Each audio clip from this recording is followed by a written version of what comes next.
Hello, everyone. This is Defense Politics Asia, and this is the super duper uber live panel coming right after the super panel we had with Scott Ritter. And today we have History Legends, New World Econs, THETI mapping, SuriyakMaps. Weeb Union will be late, and I do not know where Militia Summary went to. Maybe he went to sleep. So anyway, hello everyone. Thank you for watching, and I would like to let the individual people to introduce themselves. So let's start off with Alex from History Legends. Hi everyone, I'm Alex from History Legends. My passion is military history, and I try to look and analyze the Ukraine war from this perspective. Hello everyone, my name is Ian. I run the New World Econ channel, or formerly it was New World Econ. It's now NWE War Reports. I have a degree in economics, and I've always been fascinated with history and military history as well. And I like to report on the Ukraine war from a geopolitical perspective as best as I can. Hey, what's up, everyone? My name is THETI Mapping. And I originally started out as just like an animation mapper, but since then I've taken like a more serious perspective on the war, focusing mainly just on the front lines. And I've tried to just locate the general location of units. So that's really what I like focusing on. Thank you for having me on. Hello, everybody. I'm Suriyak from SuriyakMaps project. Most of you will know us for our work in Syria, Iraq, Libya, and Yemen, and now the Ukrainian-Russian war. And it's a pleasure to be here and have this debate with the other people. I would just want to share with you guys the format of today's panel. We'll first we'll chit chat, discuss among ourselves for maybe around an hour. And then after finish discussing, we will answer the Q&A. So if you have burning questions, like it's burning you and you are feeling a lot of sunburn, you can super chat the question. For the super chat questions, we will definitely answer. Then if not, then if there's no super chat, then we'll go into the comments to answer whatever question that we feel like answering. Like, we just pick the one that we feel very comfortable with. What do you eat for dinner and stuff like this. So let's start. Do you have anything you want to say? If not, I'll just ask some questions. Okay, let's start off with the easiest question. What is the tide of war now in Ukraine? Who is winning? What do you guys think? Because everyone thinks differently, right? This is the same question I asked during the Scott Ritter's panel as well.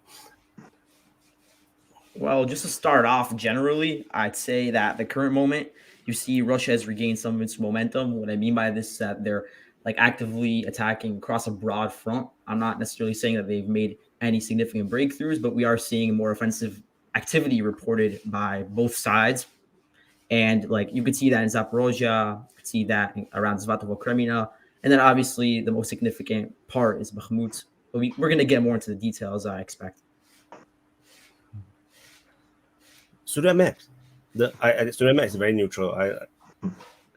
Okay, so the war has been in a phase of stalemate and attrition for months, actually. Well, with small Russian advances on the eastern front, but without any significant change in the war plan. So, in the light of the last development, it could be said that Russia has regained the initiative lately. However, there seems to be signs of collapse. There seems to be no signs of collapse of the Ukrainian ranks. In fact, we can see that the last important collapse of the Ukrainian army was Lysychansk, while the Russian collapses occur actually in September and October. So nowadays it's very difficult to say in which way the balance of victory is taken. I actually really agree with that assessment. Based on a lot of the media environment right now and the things you read daily, whether it's from just mainstream media or Ukrainian media, European or pro-U.S. media. It's all talking about, or even Russian media. It's all talking about this big Russian offensive that's coming. They're talking about how Russia has, close to 500,000 troops waiting to enter the fight, and you have, just bad news after bad news after bad news, and it all seems like it's very bad for Ukraine. And on top of that, Russia has been launching these attacks all along the broad front line.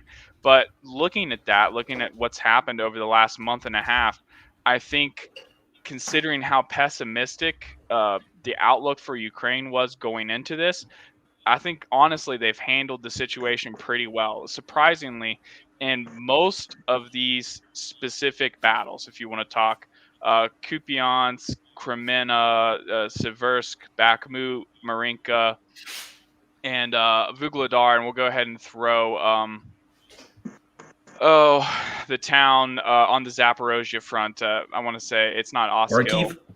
Orkiv, you mean? Orkiv, yes. Oh, yeah, If you look at all of these battles, most of these battles, Russia has seen little to no gains, and then over half of them, they've actually been thrown back. So impressively, the Ukrainians have managed to kind of fold the situation better than expected, for sure. So while Russia is entering this next phase of the war with more resources and more manpower than Ukraine, my view of the Ukrainian situation isn't as pessimistic as it was, say 2 or 3 months ago. Now, if we're talking about long term in the war, I think it's I'm still pretty pessimistic about the outlook of Ukraine. Just based on numbers. And I think this was actually said pretty good in an update by a geopolitical analyst by the name of Peter Zion the other day, who's been very anti-Russian, very pro-Ukrainian, especially in the sources that he's been looking at for the war so far. But what he said was, even considering, like, pretend the casualty estimates for Russian forces are accurate, and the Ukrainians have been killing Russian soldiers at a rate of 3-1. He said basically it's impossible for Ukraine to win the war unless they're killing Russian soldiers at a rate of 10-1, just based on how much more manpower and how much more equipment that Russia has. So in my opinion, despite the fact that Ukraine seems to be faring pretty well on the battlefield right now, all things considering, it's definitely in their interest to seek a ceasefire as soon as possible. That's my opinion on the situation so far. Alex, what do you think? Well, for me, it's very hard to say because there's so much information that we don't have. We don't know the actual numbers of Ukrainian soldiers on the front or number of Russian forces. Nobody knows for sure the amount of casualties, the amount of reserves that are left in terms of manpower and equipment. So we're talking with a lot of holes in our analysis, okay? And this is the big difference with military history, because a historian will look at this information. So it's always easier for military historians to talk about previous events when you have the full data. Now, well, you only have partial information. From my perspective, I think the focal point of the war in Ukraine right now is Bakhmut. Now, SuriyakMaps said that the last collapse of the Ukraine army took place in Lysychansk. Yes, but if you look at the current situation in Bakhmut, it's a almost copy paste. The only difference is that in Lysychansk, the Ukrainians had 25,000 men, and in Bakhmut they involved at least 100,000. So of course, it's not going to be the same rate of advance of an attacking force when you have 4 times the amount of soldiers on basically the front that is the same size or even shorter. Soledar was one collapse in a few days. Nobody expected Soledar to fall so fast, and this is really a breakthrough moment, because when we look at the Russian advance in the north of Bakhmut, it all started from Soledar. If Soledar had holden still, if Ukrainians had still Soledar, the Russians would not have been able to really take Bakhmut. So the situation looks dark for Ukraine in Bakhmut. But once again, I don't have the full information. Perhaps Wagner is on its last legs. Perhaps they barely have any forces left. I don't know. All I know is that in the past few weeks, like let's say in this past 7 days, 10 days, one village after another is falling to Russian forces.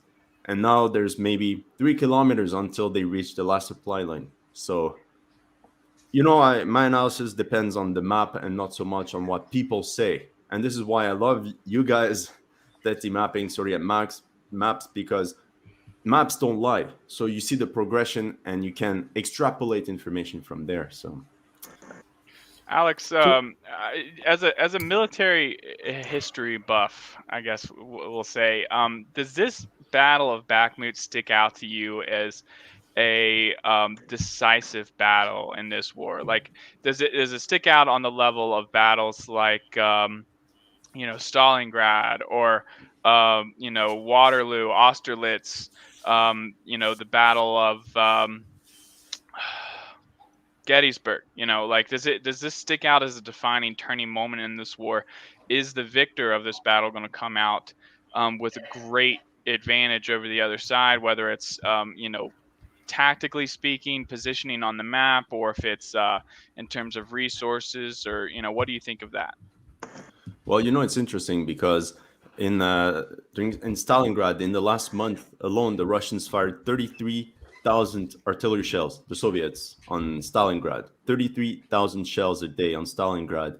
And in Bakhmut, we're talking about 15 to 17,000 a day. So there's definitely a very comparable amount of firepower. There's less troops involved because now, with the range of weapons and firepower, you need less troops to cover the ground. But still, it's the biggest battle of the Ukraine war at the moment. This is where everybody is sending their reserves. So, of course, you compare it to Stalingrad. But it's also too early to say something like this because Stalingrad, we use it as a center point because we know what happened after that. But some people say the Battle of Moscow in 1921 was the focal point. There's some noise in the background. Somebody? Yeah, sorry. And no, some people say that it was actually the Battle of Moscow that was the turning point because this is when the Germans, after that, they only had downhill, right? Yeah, downhill. So Bakhmut, it all depends. Let's say in the scenario, let's say the Russians push, and then the Ukrainians counterattack, and then the Russian front collapse. The Ukrainians go back to take Lysychansk and Severodonetsk. Then yes, it could be a big turning point. I don't think the Russians could recover from that. Equally, imagine the Russians continue their advance and encircle 30,000 Ukrainian soldiers in Bakhmut, and they have to surrender. What do you think would be the impact? I think that'd be pretty bad on morale for sure. Yeah, so if you want to talk about the significance of Bakhmut specifically, then we also need to get a good understanding of what's surrounding it, the local geography and also the topography. So if you look at the area just to the west of it, then there you have this really significant high ground elevated area. It's around the Donbass water canal. Mm-hmm. And so I believe that the Ukrainians, they're probably trying to build defenses in that area right now, sort of as an intermediary line of defense in between the current Bakhmut-Seversk line and the one that we have with Slavyansk and Kramatorsk, of course. Now, the situation could become really, really difficult for the Ukrainians if their garrison within the city of Bakhmut itself becomes enveloped and they are just totally encircled, sort of in a Mariupol style. But I just don't see that happening because we've seen similar sort of cauldrons being formed in places like Krasnohora, Parskovivka, Solidar, and each time most of the Ukrainian forces are able to make it out. Maybe not cohesively as they would have wanted, but maybe they retreat in small groups and they're able to make it out effectively. So I think that we'll probably see something similar occur where they withdraw to Chasiv Yar, which is on the higher elevated area, maybe like 250 meters above sea level. And that's where they'll try to grind it out, again, sort of in a similar fashion to what they've been doing in Bakhmut, is trying to hold on for as long as possible, sending in as many reinforcements as possible from the rear, territorial defense units, and just trying to hold on as they build up more defenses in their main line around Slavyansk and Kramatorsk, which is defended from the flanks. That's if they manage to escape.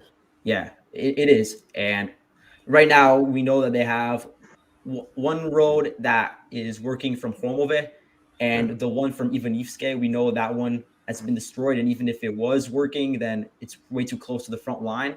So really, they have one road left, and they have the open fields that are probably frozen. I have the feeling that the Russians in Ukraine since 2014, they have been using this tactic that they want to avoid complete encirclements, because that you put your defender against the wall and then he's going to fight until death. Like at Mariupol, the siege lasted forever. So I think they always want to let one way out for all the troops to escape and bombard them as they leave. This is the Mongol strategy that But that's is, what they always say, That right, too. about the Russians. But I'm and not even sure if it's true. no, but because entirely. they did at the Battle of Debaltseve in 2015, I think, in the Yeah. January 2015. This is basically what happened. They create a cauldron, and as the Ukrainians were evacuating from this encirclement, the Russians bombarded them and fired, and it caused massive casualties. So I think, and for them, it would allow them to take the city of Bakhmut without a heavy urban battle. So I think they're gonna do everything to let them escape, and this is gonna cause chaos, because last thing. But what happens is that we see soldiers as individuals, but they're part of units, right? But if these units are all mixed up and they retreat in chaos, it's very complicated to have a coordinated defense after that. You know, so who's gonna command all this? It's gonna be a big mess. Organization is key. Yeah, Yeah. absolutely. So if you have Which is 20 why- different units, Right. Which is why always the Russians always have reinforcement before a massive withdrawal. It's like the reinforcement has been reported, Yeah. at this location. Then after the next day they withdraw. Like, it's the bad news. then everybody say I'm lying. But the Ukrainians did the same thing at Paraskovivka. I don't know. I think it's you that reported, Ukrainian reinforcements. I was like, okay, they're gonna leave. They're gonna leave They did because that. So what you're Yeah, saying, yeah. that's the reinforcements are actually rear guard troops arriving to manage the retreat. That's interesting. I think it's interesting Because that's what I think. That's what I it's- think. When I was reporting it, I was thinking, I think this looks like the covering force that they are trying to organize a organized retreat. So these forces is just there to protect the corridor. So that 100%. as what Alex has said, as we withdraw, it will be very messy. So this organized troop where they are already briefed on their mission will be able to cover the defense. Because if you look at the cauldron, there's no way they can hold that position. So that's why. But I didn't say that because later if I'm wrong, then because the Ukrainians are always trying to hold all the grounds. So I thought that was interesting. Yeah, so Ian, I remember reporting around the same time about Paraskovivka, and I was keeping track of all the specific units. And from National Guard, they have the 4th Rapid Reaction Brigade. I think that's what it's called. It's one of the units within the Ukrainian National Guard. It was reported, I don't remember from where, but I just remember moving the unit to there. And they were on the rear around Berkivka and some of the other towns that are really just to the south of Paraskovivka. They were sent in right before the withdrawal, so they were probably protecting the rear. It's interesting what THETI said about the reasons why we're not seeing very many envelopments, and I wonder if that has something to do with the reduced number of troops that are necessary. Like what Alex was saying, you have a lot more firepower. You don't need as many men on the front line. Too many men in one place, you're just going to end up with more dead bodies. So like it's smarter to kind of trickle in the reinforcements as you need them. And these encirclements that you see, or these partial encirclements like Paraskovivka, Krasnogora, we were getting reports that there was as many as 1,500 troops in that area. I'm not sure if I actually believe that. I think possibly, it was much less. Like 500 men can cover quite a lot of ground with automatic weapons, RPGs, and autocannons on BMPs and stuff. So I think that, in terms of when there's almost a complete encirclement, it probably is a lot easier to withdraw from it because you don't have situations like, say, in World War II moving across the steppe where you have 100,000 men crammed on a dirt road where you can't even get past each other, and tanks are moving so fast to get beyond you. That's the kind of thing that was happening in the German advance through Ukraine on the way through in the early stages of the war. and then again happening to the Germans on the way back. It's just too many men, too many units, too much attrition. But I also think there's modern telecommunications are so good that there's no surprise anymore. So during World War II, when the Germans attacked, how many radios were there for the Soviets? So how many Russian units simply stood still because they had no idea what was going on? What was it? It was 48 hours when the Russians crossed the Soviet border in Barbarossa, where Stalin just refused to believe it was going on and ordered everyone to stand down. So for Something 2 days, Russian units were just getting wrecked, by these Germans, and they were just driving right past them. And finally, they decided to do something about it, and it was way too late.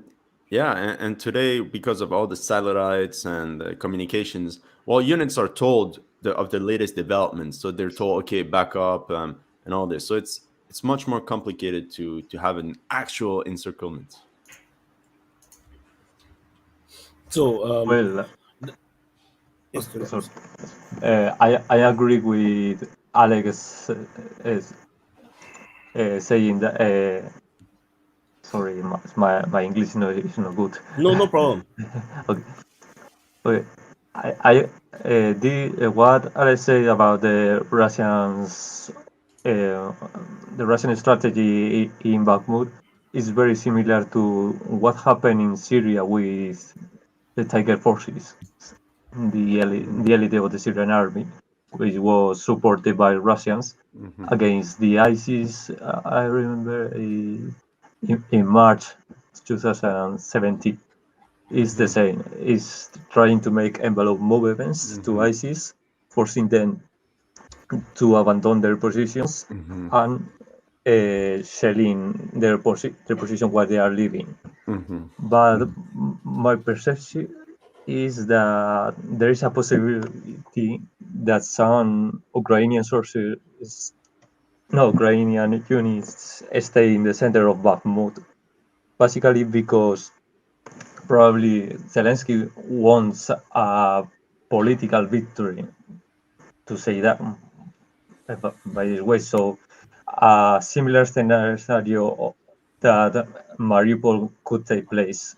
And I think it's a very big problem for Russians because trying to destroy a focus of resistance in the center of the city can weaken their offensive capabilities for further advances in the future.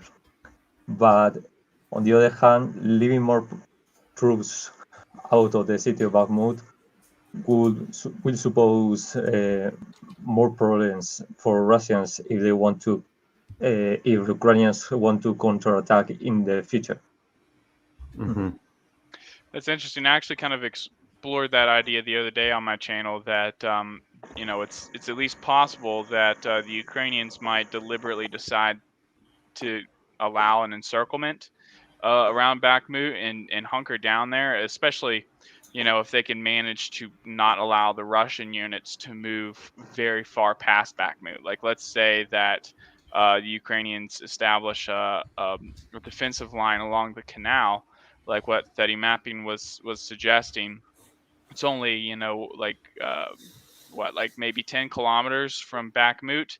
Not enough space for Russian units to be able to maneuver and conduct offensives on a canal line if they have 30,000 Ukrainian troops behind them or 20,000 Ukrainian troops behind them in Bakhmut. So it really, I think that comes down to, like, is Ukraine prepared for that? Have they delivered tons and tons of ammunition to the the steel factory or wherever they would station their defense around? Did they have the food?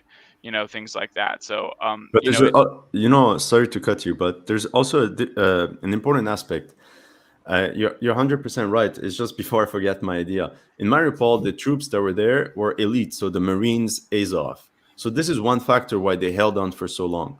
But the troops in Bakhmut proper are territorial defense units for most.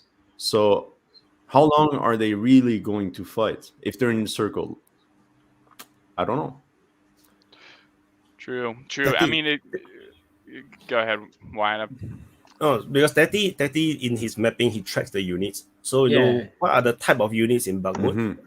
Yeah. So it is absolutely true that there are a lot of territorial defense units in there. Many of them were originally stationed on the border with Belarus, some of them on the border with Russia, and Sumy and Chernihiv, and they were moved in. Others were originally on the Zaporozhye front, but they were moved to the fighting in Bakhmut. So maybe those ones aren't as experienced because really the fighting in Zaporozhye wasn't really that wide scale up until recently.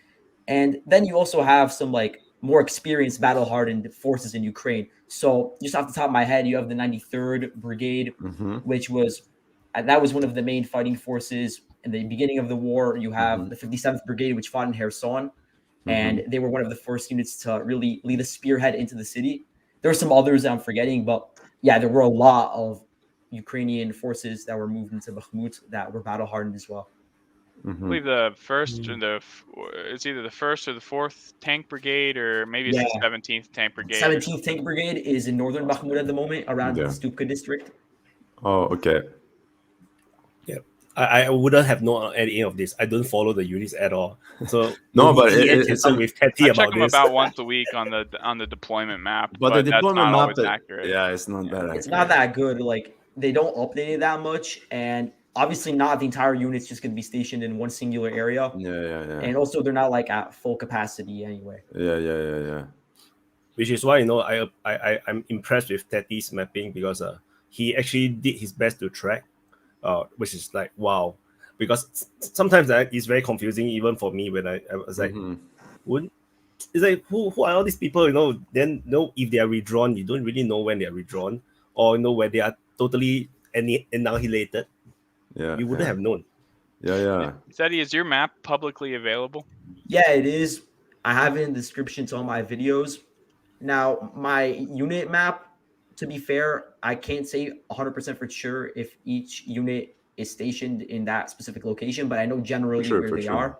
Yeah, and who knows, maybe there was some sort of rotation that I'm not aware of, but I just go based off of footage that I see and other reports. Maybe SuriyakMaps is like, ha, these people do not know what they are talking about. No.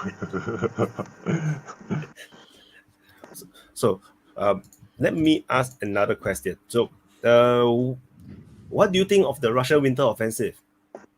No, or do you think that the winter offensive haven't even started yet? No. Well, that's the big debate right now for many people. In my opinion, they tried to do some things, but they're also not going balls to the wall.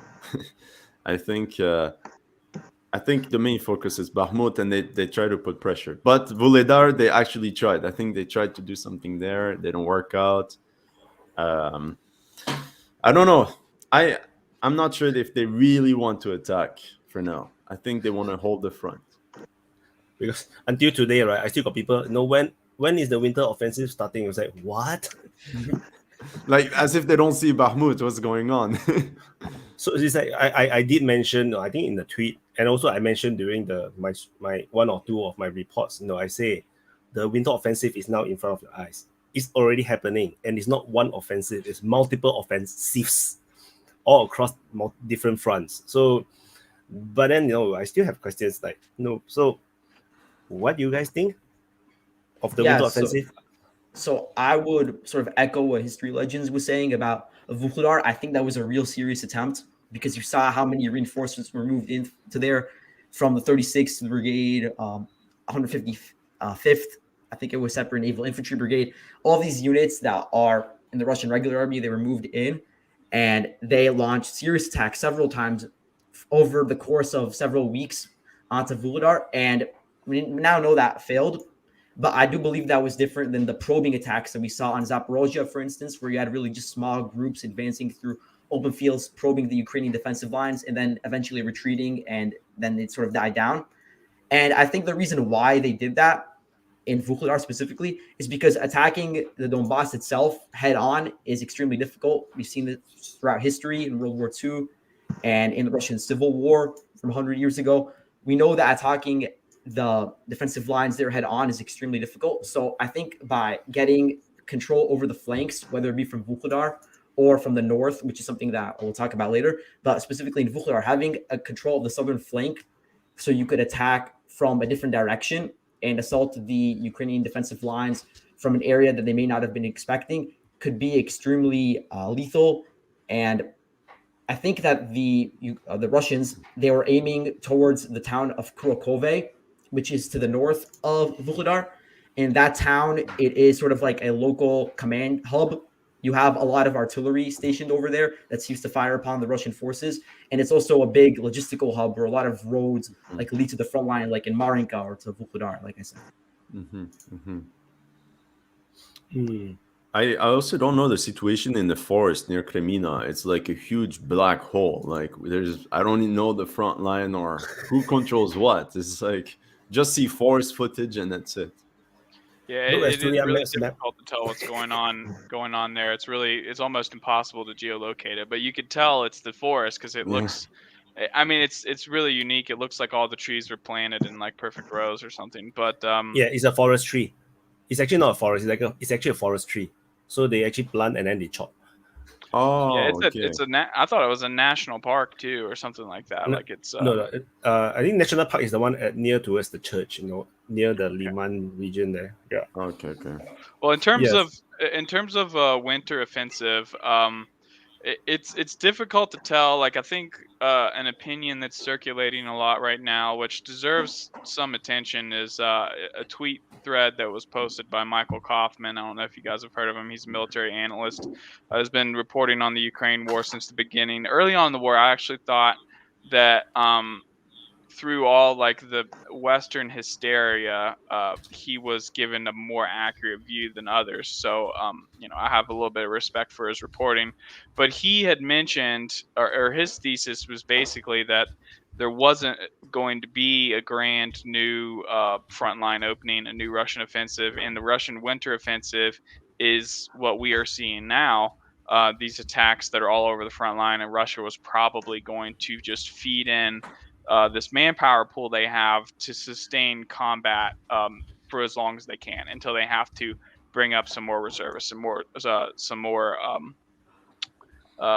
another mobilization, right? So it's possible, but I think one thing that he overlooked is, for the most part, the locations that the Russians are conducting attacks. The places that we've been talking about: Vuhledar, Marinka, Bakhmut, and then kind of a ring around Seversk, like have been the same locations that the Russians have been trying to push almost the entire war. There's been battles almost on a daily basis in these places. Now, like there were some additional like attempts, like Orekiv. There was obviously a pretty serious attempt to try and storm Vuhledar, which I personally, just looking at the map, I think it's probably one of the most strategic places on the entire line in terms of like the value of like one small, like 3 square kilometer area. Like it's highly valuable, sits on a hill. You're looking at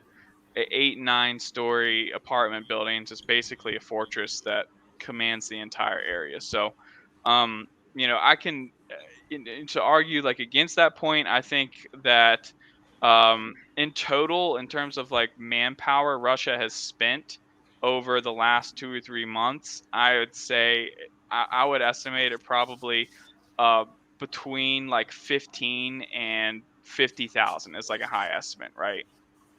Which I don't necessarily believe. I think that in terms of these winter attacks, that's probably dead, wounded, what they would have used up, and that's kind of maybe being a little generous, but they have 300,000 that they mobilized, and there's a pretty good study that suggests that 300,000 was more or less the propaganda number. Like that's what the Russian government told the population, so things would stay calm. There was a study done on marriage rates throughout Russia, which tend to spike in terms of of mobilization. You have soldiers that if they get killed in combat, a payout goes to their family, goes to their wife. So guys that have girlfriends, they've never really tied the knot, they end up getting married kind of like real quick, off the cuff. Maybe they elope or something because so and so is about to deploy and you don't know if they'll die, so they want their girlfriend to have have the money. So you see a spike in marriage rates all over Russia, and they did the math, and they estimate that it's probably more like 500,000 Russian troops that were mobilized rather than 300,000, which I think is very interesting because on one hand you have Western media claiming that Russia is struggling with mobilization and they're not getting all the soldiers they need, and on the other hand you have some mainstream media sources saying, oh no, it's actually the other way around. Russia's just lying to their population. They pulled up more people. So it's hard to tell which is the truth, but this the number study came up a actually lot, has some data behind it. So I there's subscribe to that a little more. There's a YouTuber that even said it. I think it's a French YouTuber at one point, but he lives in Russia on and off. But he said in the live, he said, yeah, from what he saw, there's a lot more people that were mobilized from what he saw. And a lot of people went to the recruitment offices, way more than 300,000. And he already said it in October, November, like even before. He said it's a lot more people than we think.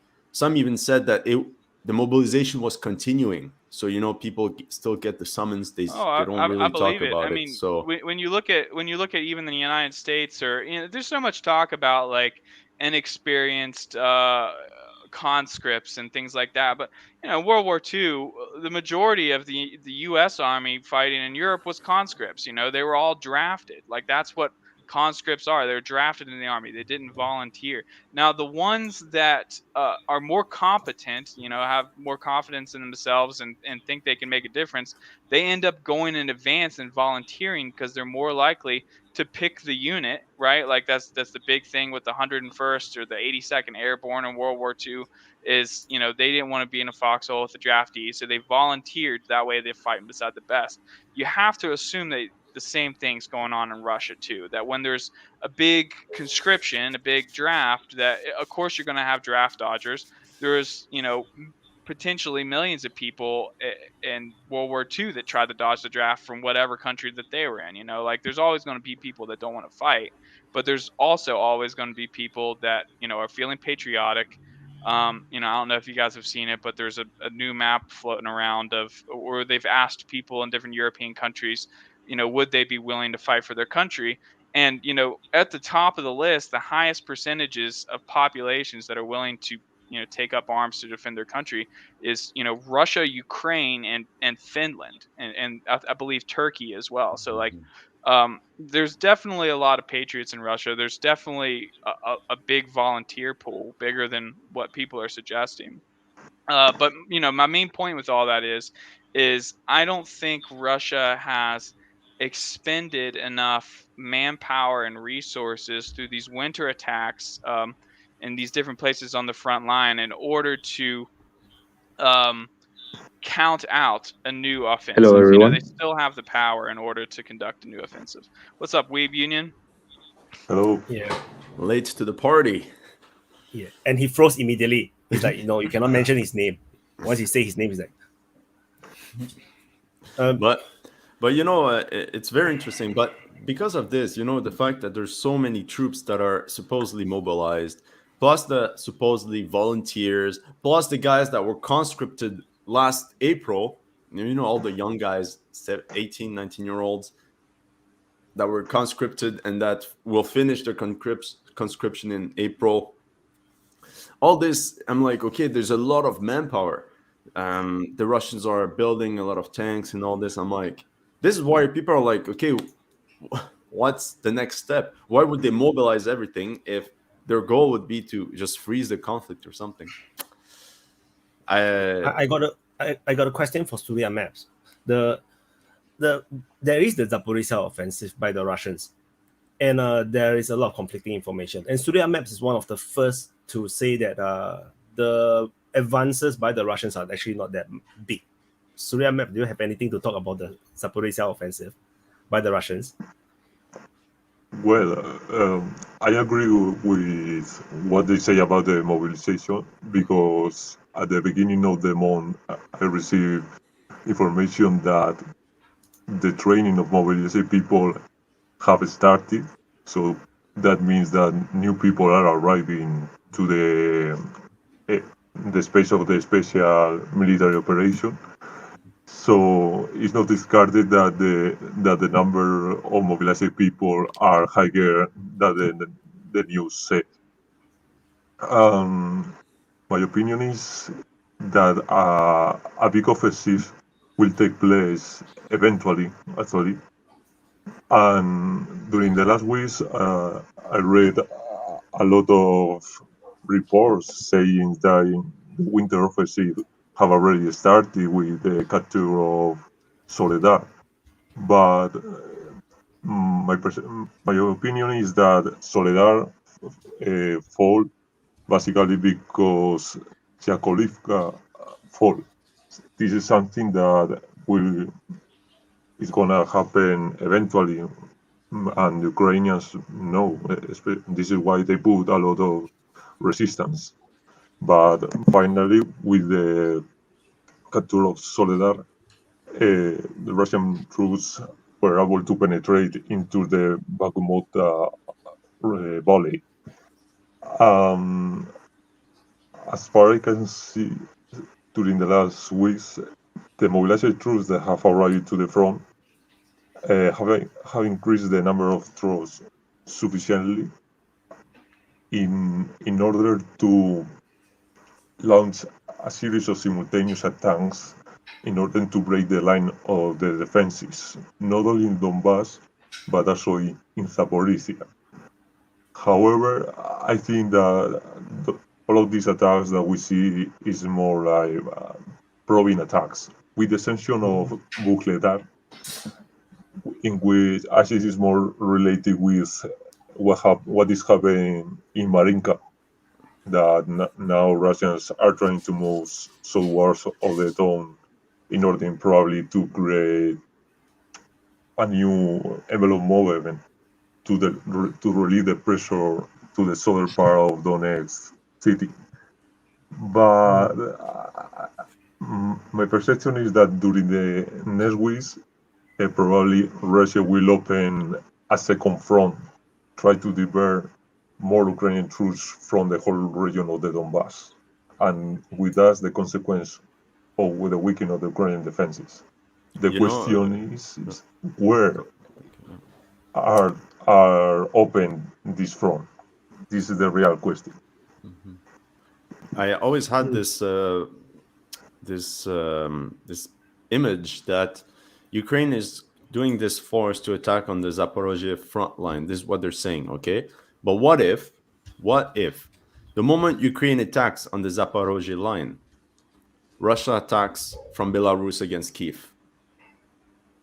You know, what if they launch, and this time not 20, 30,000 men, but they launch 100,000 men on the capital, while Ukraine is in the middle of its Zaporozhye offensive? This would be very complicated. So usually, you know, if you play strategy games, usually that is actually one of the ways you stop an enemy attack. So instead, if you are under siege and you know that you cannot actually defeat that siege, the best thing you can do is actually attack their base. You just go around the other side, attack their base. They will have to, because if they are doing an attack, then they are less likely to be very well defended, and they will have to make a difficult decision: should I continue, or should I defend what I have first? So, and most of the time, the person who is on the offensive will actually pull back the forces to defend the more vital places.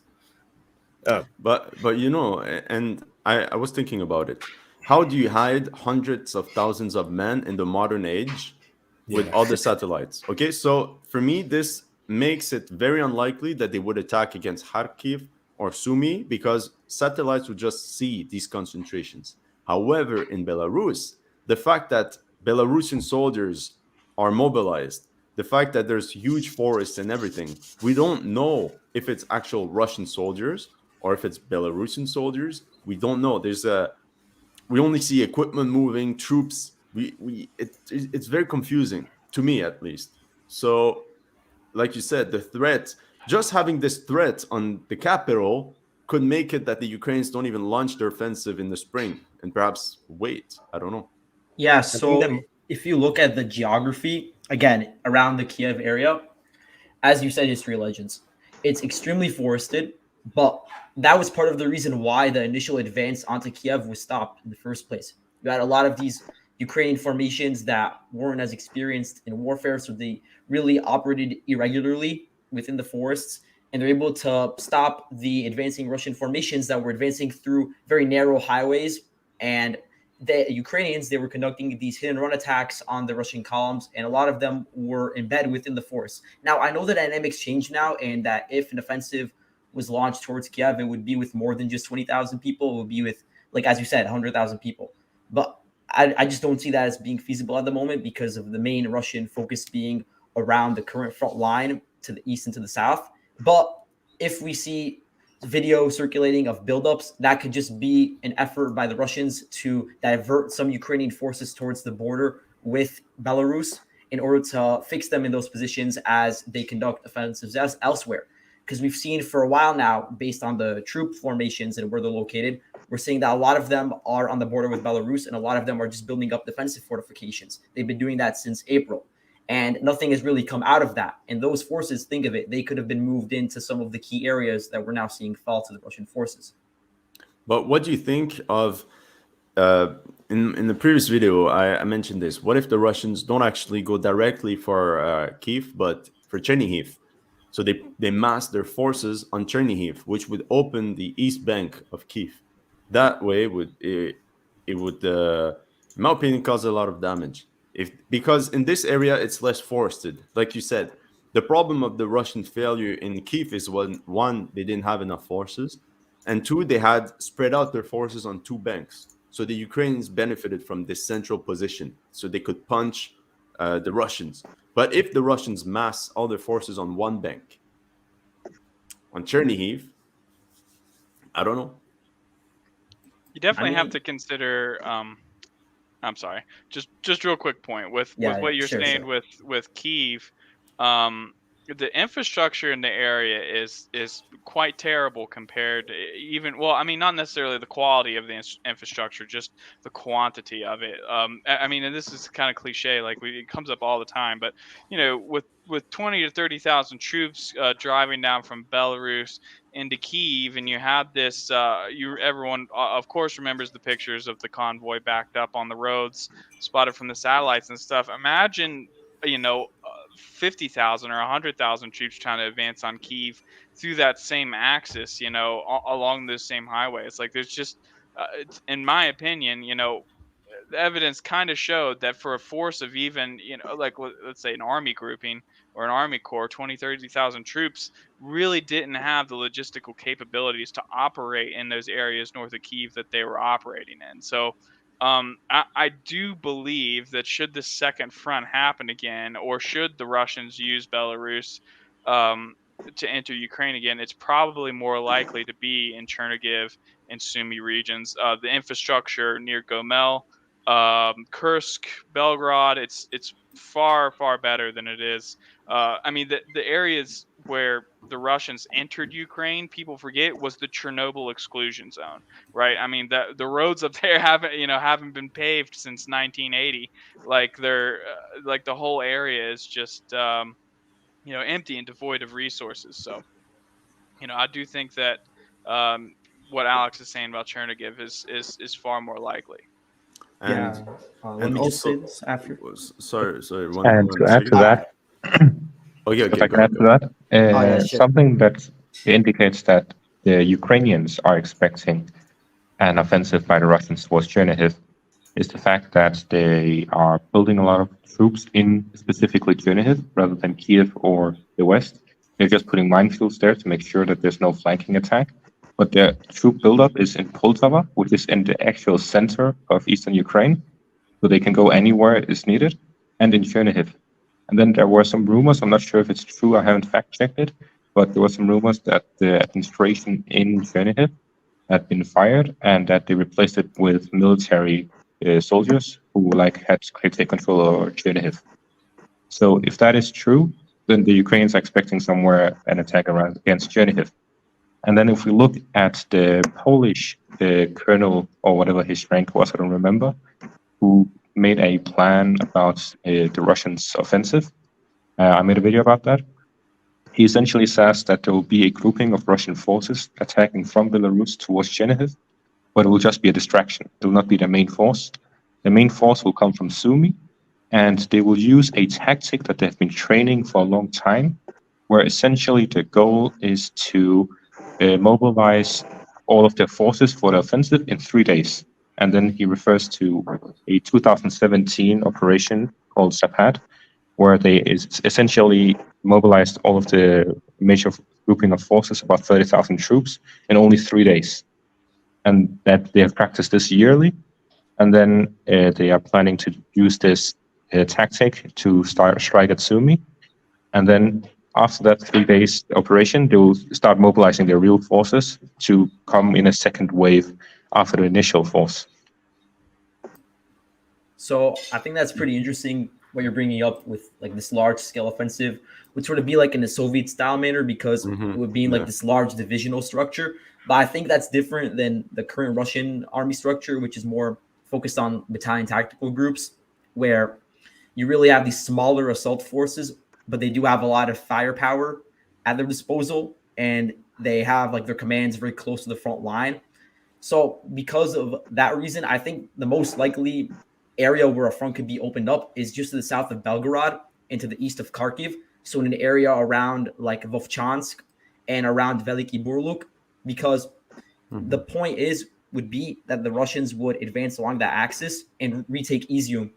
And this would isolate the Ukrainian groupings around the Svatove-Kremina line that are trying to push towards the Russian defenses over there. And so that would give Russia control of Izium again, and it would also allow them to reopen pressure on Slavyansk, which would again aid them in their effort to advance along the Donbass, which I think is currently their main focus. And in support of what you said, the Russians are currently doing these staging attacks against the city north of Kupiansk, Dvorvine, or what's the name? Dvorchine. Yeah, exactly. And they're creeping their way towards this area. I'm not sure what the plan is, but we see that they're creeping their way towards Kupiansk and this entire area. Maybe they could, one attack that they could do would be to attack Kupiansk from the north and then push towards Liman in the south and kind of trap the Ukrainian army on the east side of the Oskol River. Because honestly, opening a new front is also very complicated from a logistical perspective. So if they just push in the same area, but with more men, perhaps that would be more of the Russian capabilities at the moment. Regardless of what happens, I actually see that particular stretch of line of border that THETI mapping is talking about as being highly likely. Like even if Russia decides to enter through Belarus, Chernihiv, Sumy, I don't see a situation where they don't try to cross the border in Kharkiv Belgorod region. And the main reason why there is because there's an absolutely vital supply line that's been cut in half essentially because of the Ukrainian Kharkiv offensive. So there is a train line that comes down from Veluki, I believe. I'm not as good as pronouncing these places as you guys. It goes down through Dvorichna and Kupiansk, and then from Kupiansk it turns to Svatova. So about like 55% of that rail line is under Russian control right now, and the rest is under Ukrainian control. The Russians really need to retake Kupiansk and push the Ukrainians back far enough to where their artillery can't hit that railroad constantly so they can use it. And the primary reason for that is there's actually no rail connection from Lysychansk and Severodonetsk to Russia right now. I believe they can get rail logistics as far up as Lugansk coming from the south, but I think all the railroads in between 2014 Lugansk Donetsk front lines and Severodonetsk have been destroyed, and the Kupiansk Svatova Severodonetsk rail line is actually the only one that was left in existence, and the Russians were using it before the Ukrainian offensive, and now they can't. So by freeing that up, they actually greatly relieve the situation in northern Lugansk in terms of supplies. To add to that, I will continue with this Polish strategy. He mentions the first step being the attack on Sumy, but after that, he mentions that the Ukrainians would respond to that by sending their Poltava force that they are preparing for the offensive to react to the Russian offensive. And then the Russians will initiate step 2, where they will attack along the western bank of the Oskil River, where they will then cut off the Ukrainian force from the Donbas region so that they cannot react to that. So the Poltava force will fight alone the Russian force, after which the second wave will come in and overpower the Ukrainian force. And then once the Donbas force is in disarray because of this, they will attack from the Zaporizhia front as well. So a 3-pronged attack from the west of the Oskil River, from the Sumy region, and from Zaporizhia. From the Russians, the fact that I don't know if they can actually pull this off, the Russians. Honestly, I'm saying I'm not sure if they can pull off such a... because it requires a lot of coordination. So, but I'm curious of what SuriyakMaps thinks and THETI mapping of the Ukrainian capabilities on the Zaporozhye front to regain Crimea. What do you guys think? So I believe, based on the troop rotations that we've seen over the past few months, that any sort of offensive by Ukraine deeper into Zaporozhye, like Tokmak, Melitopol, these key logistical hubs, it's not really feasible at the moment because they've moved a lot of their territorial defense units from the line of contact around Zaporozhye into Bakhmut, like I said before. So until the situation is resolved over there, they can't really do anything in Zaporozhye. For the moment, I think they're just trying to build up defenses, not actually going on the offensive, especially with Russia trying to probe the line in Zaporozhye. So no, I don't see an offensive in the coming months. Suriyaks? 2 months ago, I would say the Ukrainian army was very prepared to take Melitopol. But with the latest battles in the Eastern Front around Bakhmut, many Ukrainian troops go to this sector of the front line. And now the capabilities of the Ukrainian army are very small in that region. And the problem of Zaporizhia front is a wide front, very exposed to the artillery, not only from the Ukrainian side, but also from the Russian side. So unless Ukrainian army manage to get enough reinforcements, and in addition with the new materials that are arriving from the Western countries, I don't see any possibility of a spring offensive to take Melitopol and then reach the Azov Sea in the coming months. No. Because because the Zaporizhia situation is very interesting. From my point of view was that the Ukrainians have been reinforcing and maybe planning to do their own offensive. And then Bakhmut happened. Bakhmut become so critical. They started to pull forces away from Zaporizhia. Then the Zaporizhia offensive appeared, the Russian one. Then after that, the Ukrainians panicked. They start to reinforce again the Zaporizhia area. Then the entire Russian offensive just stopped, like after just 3 days. Then it's like we should then give some credence to maybe there is a diversionary attack by the Russians to waste the logistic situation, or the Ukrainians are like putting force here and there. But that's from my point of view. So until now, I still do not know who will actually do the attack. Yeah. I got another question. Maybe the last question before we go into the Q&A, because we are now at 59 minutes. So what is the situation for Transnistria? So we have these 2 days, the biggest topic is Transnistria. It actually went trending on Twitter as well. So what do you guys think? Will the Ukrainians actually try to do something? Because the Russian MOD is making a huge statement about this. Anyone want to start first? Can I quickly talk about Bakhmut first? Oh, okay, sure. Yeah. Okay, so about Bakhmut, as you have all said, Ukrainians send a lot of troops, reinforcements from all the other fronts to Bakhmut to hold it. And yet the Wagner PMC is still managing to close in on encircling it.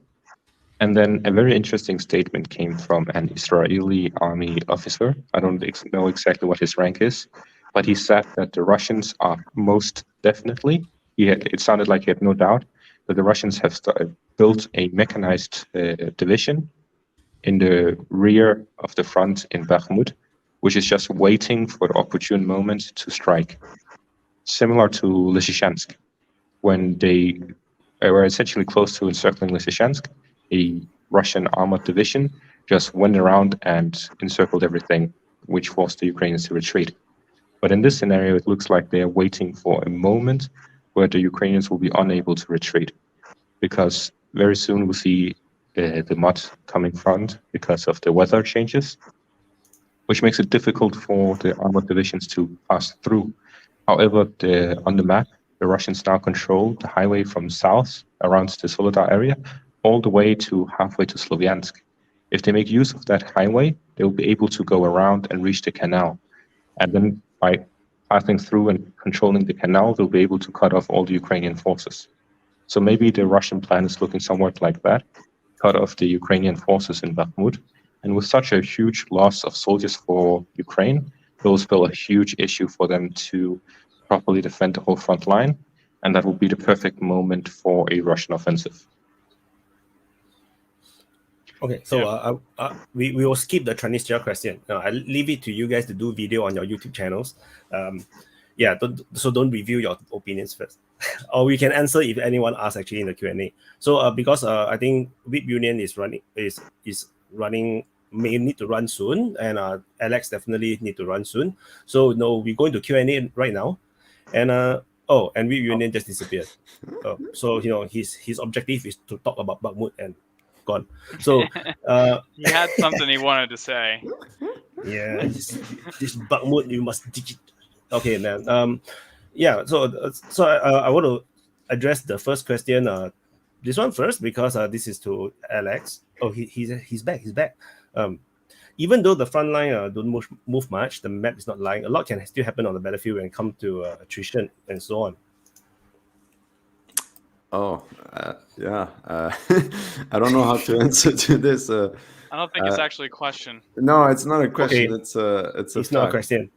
Okay. Wait. I can. Even though the front line don't move much, the map is not lying. A lot can happen on the battlefield. Of course, a lot can still happen. And like I said at the beginning, the fact that we don't know the actual strength and losses of each unit, the ammo left, the reserves that are left, it's very hard to actually know and predict, right? But so the only marker we have right now is the map because of the unknown of everything else. That's why I'm saying the map is not lying, because that's the only real marker we have. Yeah. So I'm going to go through the super chats first. So for those that want to ask question, you want us to must answer your question, you must put the super chat. If not, then later we'll just pick from the comments. So Kosovo is Serbia. Okay. I don't know what is this. For the 5 chats in one stream. Oh yeah, thank you so much. But I will take all the money. This is done already. There will be 4 leopards from Poland today. How long until we see one destroyed? So yeah. I think, like this thing with, I mean, everyone's talking about armored vehicles, and I've been talking about it a lot on Twitter, and everyone talks about, like you hear the same thing over and again. Like they all fare up the same to anti-tank guided missiles. They're all going to die because of anti-tank guided missiles, and it's not necessarily the truth, right? Like, I mean, if you know what you're doing, and if you hit a vehicle in the right spot, you can kill it with one shot. If you work in a Javelin instead of an AT-4 or an RPG-7, some of this stuff, you can, probably stand a lot better chance of the one shot, one kill. But it's really a mathematical, statistical problem. Like this armor, sometimes a tank will get hit, and it'll get hit in such a way that it'll take out a track, right? And the tank works just fine, but the track's out. The crew abandons the tank. Whoever wins that battlefield gets that tank, right? So like, and that's a big thing. You see the West has been supplying advanced recovery vehicles, right? Like they're basically specialized trucks that can go out onto the battlefield. They have the equipment to quickly hook up grab a damaged or downed vehicle and drag it off the field so they can take it back and repair it. And I mean, for lack of better way to describe what I'm talking about, we're going to like name this the trickle back rate, right? So there's a specific number of tanks, and this is the same way with manpower. Like soldiers that get, you get shot in the arm, spend a week or two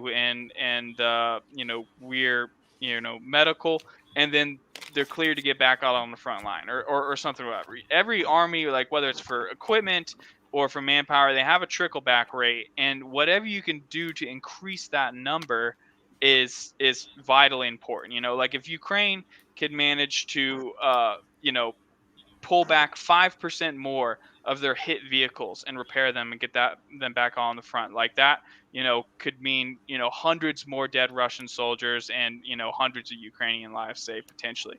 And some of these Western vehicles that are being sent to Ukraine, while they're not showing up in extremely large numbers, they are pretty well armored. Like Challengers are notoriously considered the most armored tank in the world. Leopards, yes, we've seen plenty of destroyed pictures of Leopards in Syria and stuff, but they do have better armor than Russian T-72s, T-80s.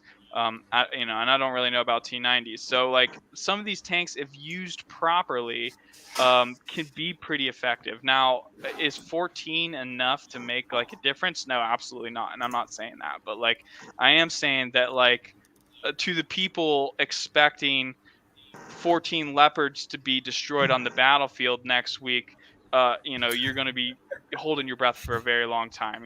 It's possible it could be a month or two before we see one of these things destroyed.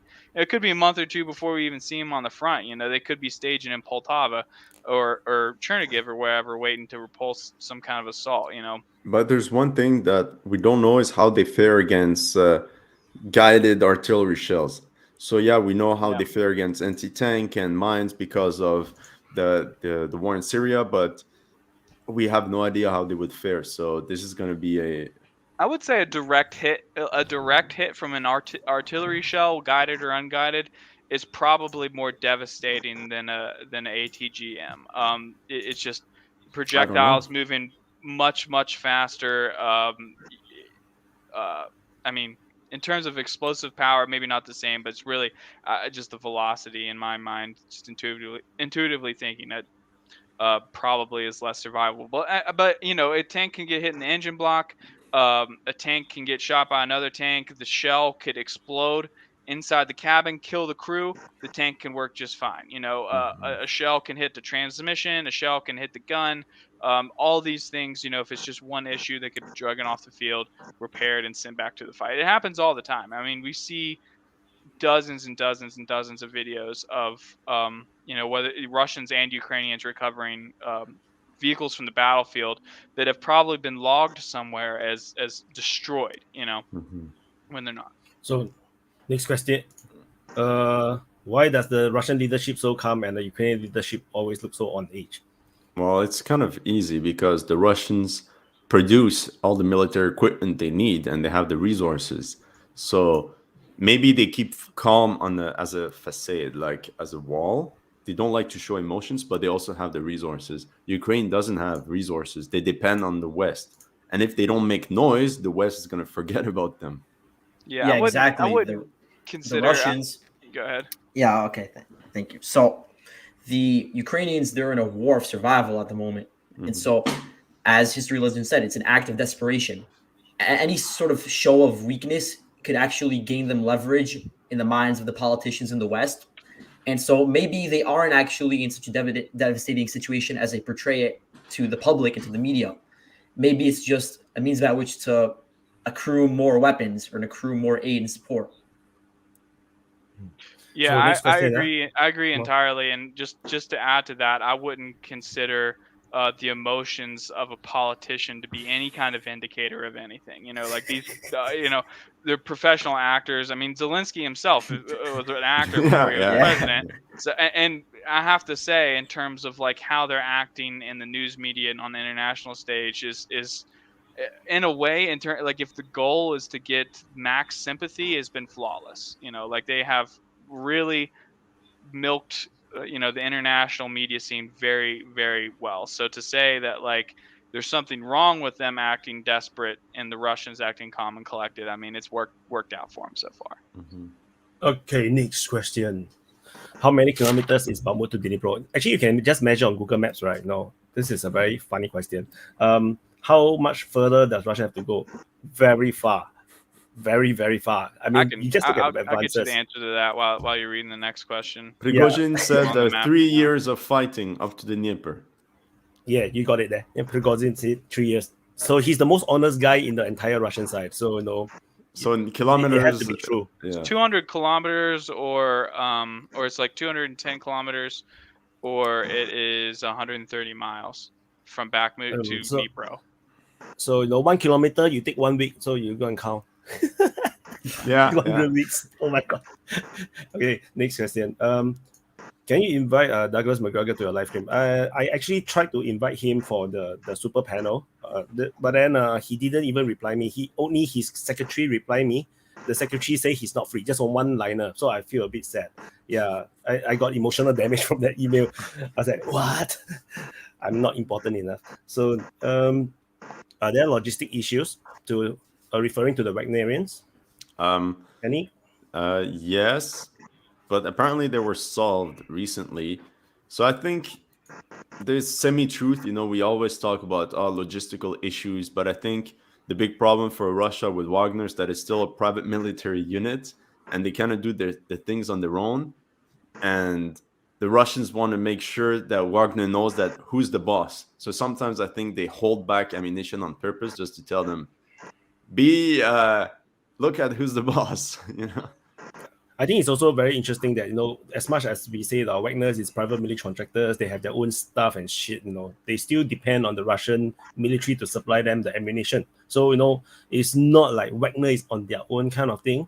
They are still very dependent on the Russian military. I think that is actually both sides showing each other who's the boss kind of thing. I mean, Wagner has planes, but they don't have air bases, so they have to be pretty deeply integrated with Russian military. Right? Yeah.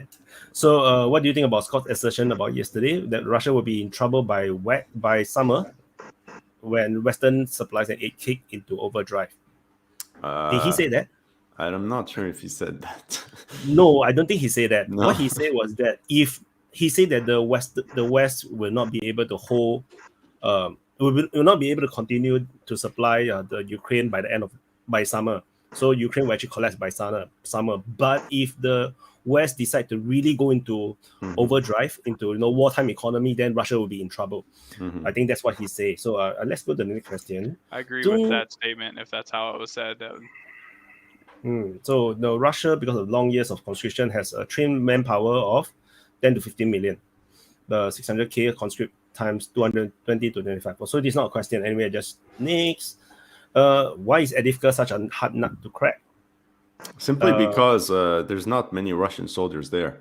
It's not that it's actually hard nut to crack. It is well fortified, but it's fortified just like any place. It's just that when you look at the map, and I think THETI can be more accurate with what I'm going to say, is that there's only a few DPR battalions there. They're not the most well equipped. There's not a lot of artillery, so the Russians don't have really an advantage there. So they're creeping their war forward, but for them it's not a priority at all. Yeah, exactly. So if you look at the map and that the units deployed in this area, it's mainly just DPR forces. Some of them are actually pretty good because they Somalia. Somali battalion. Sparta. You have Sparta, exactly. And they are around Opitny, Vodiane, in this general area just to the south of Avdiivka. But they can't conduct major breakthroughs past the Ukrainian defensive fortifications over here, especially because they aren't receiving that much artillery support. The Russians are usually the ones that are firing the artillery shells, but there obviously is more of an emphasis on other fronts. And of course, Avdiivka itself is a rather large city. I think the population pre-war was like 20,000. And there's some pretty large industrial facilities in the northern part of the city. There's a lot of fortifications on the outskirts, and you do have some sizable Ukrainian garrisons within the city. I know just off the top of my head, you have the 36th Separate Marine Brigade, which was generally in that area since I last checked. So yeah, there's not really a push towards Avdiivka itself, But I do know that the Russians and the DPR forces are trying to push towards the town of Pervomaisket, probably in an effort to maybe later on reach the town of Orlivka, which is one of the last towns remaining with the supply of Divka. You know, quickly, just one sentence. If Bakhmut falls, it would be interesting to see if the Wagner Corps goes against Avdiivka. You know, they could like redirect and maybe mop up the thing. So 2 minutes and I'll Ian have drop to off. go to 2 minutes and Okay. I'll have to go to. Kuma, you are super spammer jerk. Okay, next. When would the Western production come into play as Ukrainian advantage? Also, how would the capability change, and why is Zaporizhzhia line so tough for both sides? When would the higher production? Well, the problem is that the production, it's going to take at least a year, you know, by the time they start and all this. It's going to take a while. But they already started. I think Poland has stepped up its production. Yeah. So next question. Crispy Lemon is lonely. So no, hope to get some attention. For THETI and Suriyak, in case you don't know, Crispy Lemon is Krusty Liman. That's DPA. Yeah, that's DPA talk. You know, that's the nickname. So why don't the Russians take the North Ukraine and trade for Donbass?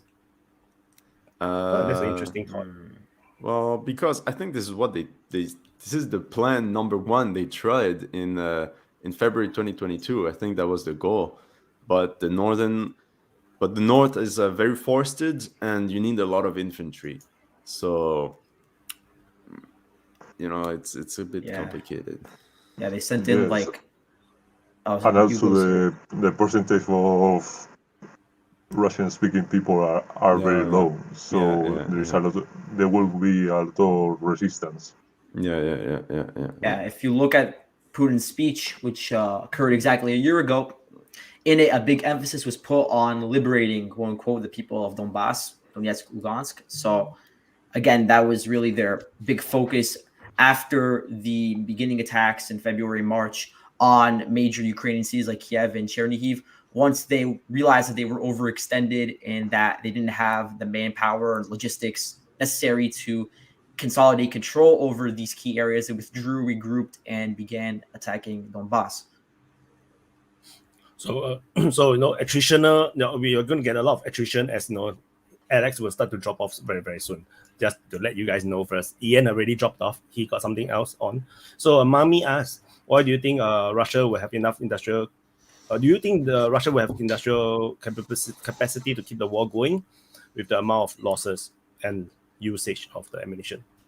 I mean, it's relative, right? This kind of thing is relative, because if Ukrainians do not have that and they are start to get less and less intense, the Russians don't really need to be that intense in terms of this artillery shelling. What do you think? I think they'll have the capabilities. They have obviously large stockpiles from Soviet era, and if I recall correctly, they've just started ramping up production again of 152 millimeter bullets. So, and we also don't know, like maybe they're getting some from their allies too, so we don't really know about the true things going in the back, we know a big communist country next to them, I'm not going to name anyone, that has a lot of ammunition. So in something that looks very yellow and very badly drawn, and that has a lot of ties with them, We have heard during the last months that Russia is going to lose all of these stock ammunition, but the reality is that every day a lot of trains are carrying military vehicles into the frontier. So I think Russia is prepared for a attrition war of many years. Yeah. So assessment of casualties. This one of those always have questions. I made a video about it, so if you want my idea. Yeah, watch the History Legend video. I think that's actually as good. Yeah, it's really good video. Yeah. But SuriyakMap, quickly, do you know? What's your estimate? I don't like to do estimations with this because there's a lot of propaganda behind the numbers of deaths. But my perception is that if we sum all the Russians and Ukrainian deaths, the civilians, and even the wounded people, probably the casualties have already reached 100,000.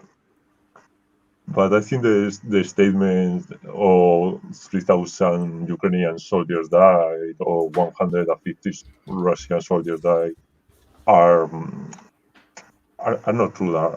I think it's really propaganda. Okay. All right, everyone. This is where I'm going to leave you guys. So it was a pleasure talking to all of you. Once again, another brilliant panel. Thank you for organizing everything. We had. Thank you. Nice talking to you guys. THETI mapping and SuriyakMap. Great work, Thank guys. you. See you. Yeah. See See you, you. Alex. So we'll finish the last few questions. We still have like just a few more to go. I think. Yeah, just a few more. So Surovikin or Gerasimov? I mean, in terms of like personally, I have no idea, but in terms of like strategy, I guess Surovikin, he contributed a lot to stabilizing the front line for Russia after their catastrophe in Kharkiv. And he did make some very difficult decisions on the Russian side by withdrawing from Kherson. But I think that generally his strategy has led to just more stable front line for the Russians. It's allowed them to build defensive positions in Svatova Kremina and in the rear in Zaporozhye. And also, he has been willing to utilize more airstrikes on critical infrastructure like substations and electrical power grids and that such stuff. So I guess he's better as a general.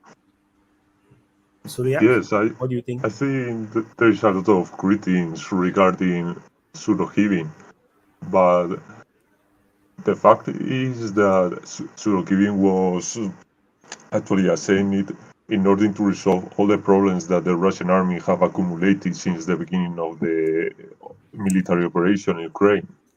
So I don't think Surovikin was a bad general. Also, I see many applications in the Ukrainian scenario very similar to what happened in Syria, especially the use of the increase of artillery during the last months is a tactic very similar to what the Syrian army did in the Idlib offensive. Very interesting because I didn't follow the Syrian conflict very closely. So you are the expert here. So next question. Are the Donbas nationalist veterans climbing up the hierarchy? Any idea? I actually don't think they are. I don't know this for sure, but I have heard that now that the 1st and 2nd Army Corps, which are the military formations of Donetsk and Luhansk, are being integrated into the Russian military. The Russians are replacing the higher ups, maybe like the officers, with the Russian officers and starting to take over and filling up the ranks with their own. So I don't know about that. Yeah, that's what annexation brings you, right? Yeah. Okay.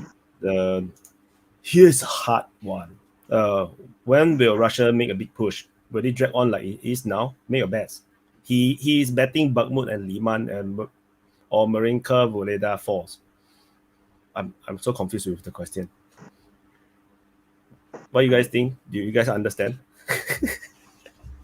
I mean, I guess in the big picture, I assume that Russia attempts at least to make gains on a different front. Like I said before, would probably be around Belgorod and pushing into Izium and Slavyansk later on. But none of these like really major big air offensives. I just can't see that going on at the moment for reasons that we've talked about before in terms of logistics and in terms of the full scale needed to launch such a major offensive against a full-fledged army in Ukraine. So yeah, I would assume that for the time being, it's going to just remain attritional in nature. I see that it's not necessary to end Bakhmut or Buledar offensives. I think that a big push can be made simultaneously with the other operations, and I think it's necessary in order to divert as much as Ukrainian forces as you can to do that. My perception is that, well, we have talked about opening a front in the western side of the Oskil River, and I think it's very reliable because Russia has many interests to retake all the lost area that they had to retreat last September. Probably they will try to establish the front line in the Seversky Donetsk River, probably, and take Izium again. Probably at the same time, they will try to take Liman or force Ukrainian army to leave these positions. So, yeah, I also think so. So I think this is the last question on the super, or last two questions actually. Do you think China? What do you think will happen when China send Russian military hardware? I'll start first. I don't think China will send. What do you guys think? I'm not as knowledgeable about the sort of military hardware that China is sending. Didn't they say something about drones? I don't know exactly which type, but they are thinking of sending drones, maybe more advanced type, not like the Jiran 2s that Russia modified from Iran. That could have a qualitative difference if it's sent in large quantities. So we'll just have to see if that happens. But as of now, I don't know. I don't think it will suppose a big change in the overall strategy. I think that it will have more political consequences rather than military ones. Probably the Western world will try to impose sanctions to China because the aiding to Russia. And sanctions on China would be much more difficult than on Russia because of the large industrial base within China and the manufacturing. So decoupling from China at such a rapid pace, if that were to happen, it could have implications, especially for the West, but also for China. So I don't know if that will happen. So this last super chat is a bit weird. So top 5 general on both sides. I actually don't know the generals enough to actually name the generals. So this is a very hard question. But I can say that I'm very impressed with the Ukrainian commander in the Sivers front, at the Sivers region. I think he's doing a really good job defending the Sivers region. What do you guys think? So, again, I don't really know many of them either. I don't think really anyone keeps track of it. But for instance, Zaluzhny, he's been a pretty effective. What is he? The Minister of Defense for Ukraine, or is that Reznikov? He's the chief of defense. Chief of defense. Yeah. So he's done a pretty good job at keeping the Ukrainian army pretty cohesive. In the earlier days of the war, he was able to keep everything stable. I think the general that was defending Kiev in the beginning of the war, I forgot his name. I was just reading about him. He was able to organize a very well-fortified line of defense on the suburbs of Kiev, and then one on the ring of the city itself. And that his tactics that he employed of hit and run attacks on the Russian columns was a big part of why the initial attempts at taking Kiev and encircling it failed. And that's why we're here now. So he deserves credit. Yeah. Agree. Yeah, so Zaluzhny play a key role trying to defend all the Russian attacks that are from the east and the west in Kiev during the first day of the war. So probably without this man, Ukrainian army will face many problems in this other area. So we are just nice 1 hour 29 minutes 40 seconds, and we just nice though, because I planned this to be at most 1.5 hours. So I want to thank you, SuriyakMaps, and THETI mapping. It's an honor to have you guys on. And also, of course, thank you to Weeb Union, HistoryLegends, New World, NWE, War Reports. Military summary didn't appear. He didn't 100% confirm. He told me that he would try to come. So he didn't manage to come because I think it's a bit late for him. I think he sleeps early. So it's 9:30 for him when this show starts. So, a bit hard for him. And so, thank you, SuriyakMaps. Thank you, THETI Mapping, for coming. Thank you very much. Yeah, it's a really an honor. So thank you everyone for watching. Hope you guys enjoy the panel. Sorry I cannot answer any more questions from the chat, but I did cover all the super chats. So, thank you so much for it, and I'll see you in the next update. Wait. You guys must follow SuriyakMaps and THETI Mapping. THETI Mapping's YouTube channel is in the description below. SuriyakMaps Twitter and Telegram channel is also in the description below. Go check out the description, as well as follow Weeb Union, NWE, HistoryLegends as well. And thank you for watching, and I'll see you in the next update.